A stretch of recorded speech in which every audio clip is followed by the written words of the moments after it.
Razer have released the brand new Wolverine V3 Pro controller in 2 different colors, either black or white. Razer sent me this black one, and I'm really excited to show it to you. I haven't unboxed it all the way yet. I just cut the tape off. Now, this is $200, but it includes a copy of Dune Awakening that you can redeem on Steam. If you are looking for a better or a new controller, and you also want to get a copy of that game, this is a good bundle deal, I think. I think it's a good value. Okay, now, new for this year, we have mouse click back paddles. So they have put mouse buttons on the back instead of, controller buttons. My experience is mostly with Xbox controllers. I just find them mostly reliable and solidly built. And sometimes my son will use the controller, and he's 6, so he gets a little rough on these things.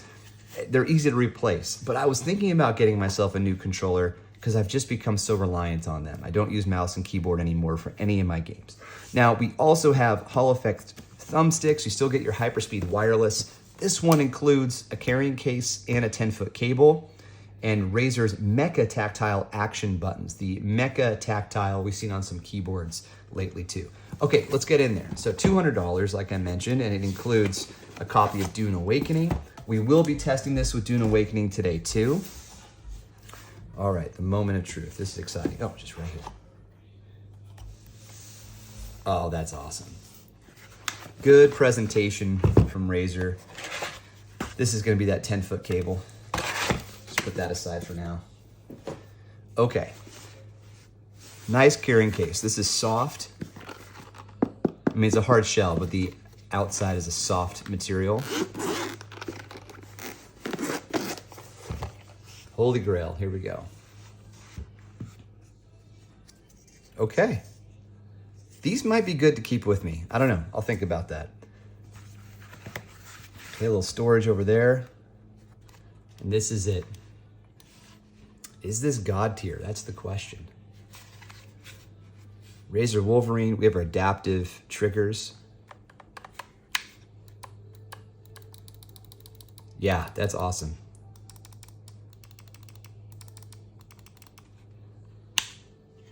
Remove this plastic and we see the USB-C.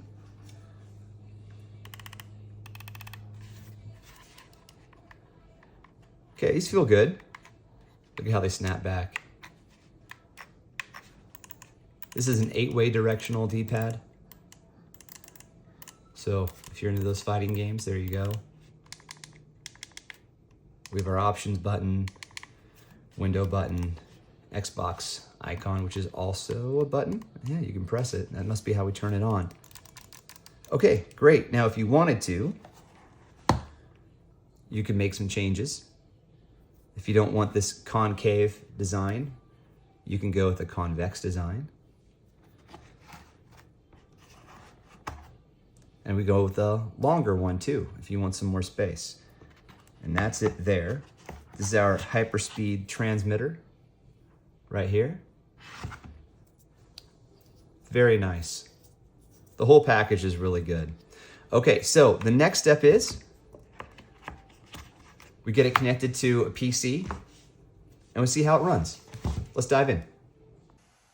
So here's Dune Awakening running on the Legion Go. So just so you guys know, if you intend on using your Razer Wolverine V3 Pro on the Legion Go, for the 2 games that I've tested so far, Dune Awakening and Marvel Rivals, in order for the controller to work 100% perfectly, you have to go into the Steam controller settings and enable Steam input, and then it will work fine.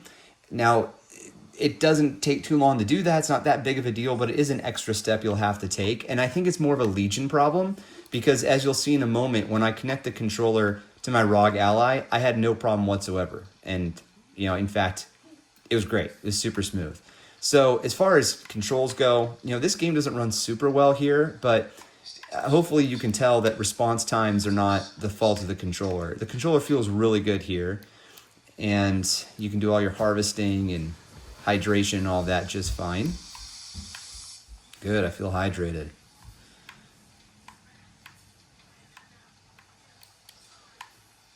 Awesome.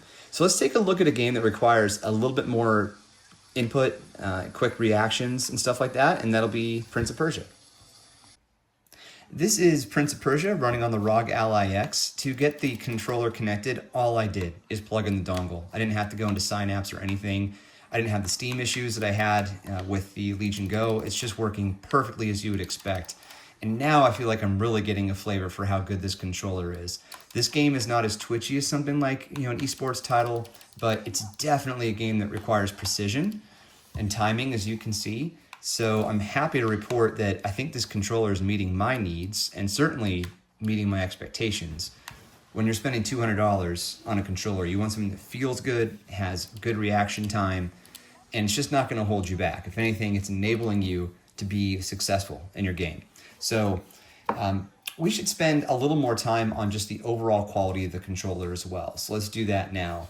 Go ahead and just turn this one off.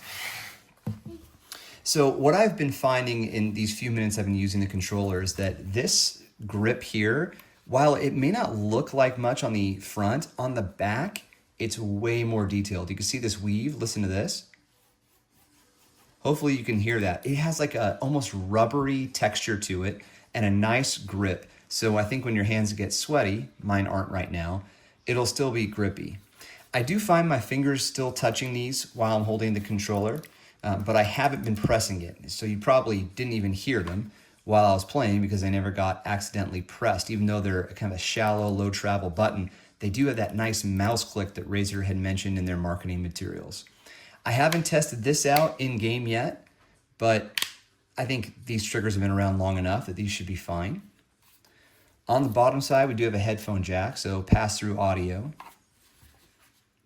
And most of my time so far has been using the face buttons and the 2 analog sticks. I don't really use D-pads for anything other than menu navigation. I'm not a Street Fighter or Mortal Kombat player, so I can't comment on that. Let's take a look at the top here. This cluster of buttons, perfectly spaced. No issues whatsoever. And here it is, that Xbox controller side by side. You can see the extra thickness, the extra buttons. None of that is a problem, at least not in my testing. You can see the height differences, hopefully, as well, of the analog sticks.